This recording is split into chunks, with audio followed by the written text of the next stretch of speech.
சிங்கப்பெண்ணை சீரியலை பிடித்திருந்தால் இந்த வீடியோவை மறக்காமல் லைக் செய்து கொள்ளவும். மீண்டும் ஆபீஸுக்கு வரும் மகேஷ், நேருக்கு நேர் சந்திக்க போகும் அன்பு. வாங்க வீடியோவை முழுமையாக காண்கலாம். சிங்கப்பெண்ணை சீரியலிருந்து தான் புறம் ஒன்று வெளியாகியுள்ளது.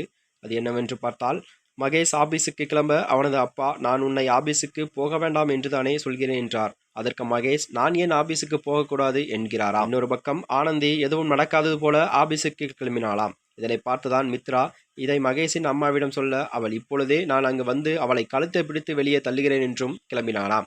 சிங்கப்பெண்ணை சீரியல்தான் எபிசோடில் ஆனந்தி தனக்கு கிடைக்கவில்லை என்ற ஆத்திரத்தில் மகேஷ் லேடிஸ் ஹாஸ்டலுக்கு சென்று அங்கு இருக்கும் பொருட்களை எல்லாம் அடித்து உதைத்தானாம். இதை பார்த்து அதிர்ச்சி அடைந்த ஆனந்தி அவரை நேருக்கு நேராக சந்தித்தாளாம். அப்போது மகேஷ், உன்னை நம்பியதற்கு நீ நம்ப வைத்து கழுத்து அறுத்து விட்டாய். யார் என்ன செய்தாலும் நீ மற்றவர்கள் கெடுதல் நினைக்க மாட்டாய் என்றுதானே உன்னை நினைத்தேன். ஆனால் நீ என்னை ஏமாற்றி விட்டாயே. பணம், அந்தஸ்து, புகழ் எல்லாவற்றையும் ஒதுக்கி வைத்துவிட்டு நீதான் முக்கியம் என்று உன்னை நம்பி இருந்தேன்.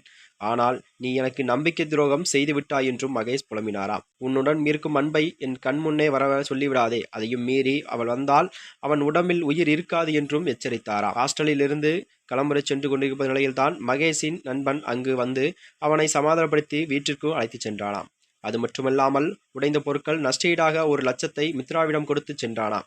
இதையடுத்துதான் வீட்டிற்கு வந்த அவனிடம் அவனது அப்பா, ஏன் இப்படி பைத்தியம் போல நடந்து கொள்கிறாய் என்றும், அத்துடன் இப்போதைக்கு நீ ஆபீஸ் எல்லாம் போக வேண்டாம், உனக்கு பிடித்த டிராவல், போட்டோகிராபி உள்ளிட்ட விஷயங்களை உன்னுடைய கவனத்தில் செலுத்து என்றும் அவர் அப்பா கூறுகிறாராம். ஆனால் அதையெல்லாம் கண்டுகொள்ளாத மகேஷ் தனக்கு தூக்கம் வருவதாக சொல்லி தூங்கச் சென்று விட்டானாம். மற்றொரு பக்கம் அன்புவின் அம்மா ஒருவன் லேடிஸ் ஹாஸ்டலுக்கு வந்து அனைத்து பொருட்களையும் உடைத்து சென்றிருக்கிறான். அவன் மீது நான் போலீசில் புகார் கொடுக்க போகிறேன் என்று சொல்லி கிளம்ப ஹாஸ்டல் வார்டன் அவரை சமாதானப்படுத்தி நிலைமையும் புரிய வைத்தாளாம். இதனைத் தொடர்ந்துதான் அடுத்த கதைக்களம் என்ன உருவாகும் என்று மிக விறுவிறுப்பாகவும் இந்த கதைக்களம் போகிறதாம். மேலும் இதுபோன்ற வீடியோக்களை தெரிந்து கொள்ள நமது சேனலை மறக்காம சப்ஸ்கிரைப் செய்து கொள்ளவும். நன்றி, வணக்கம்.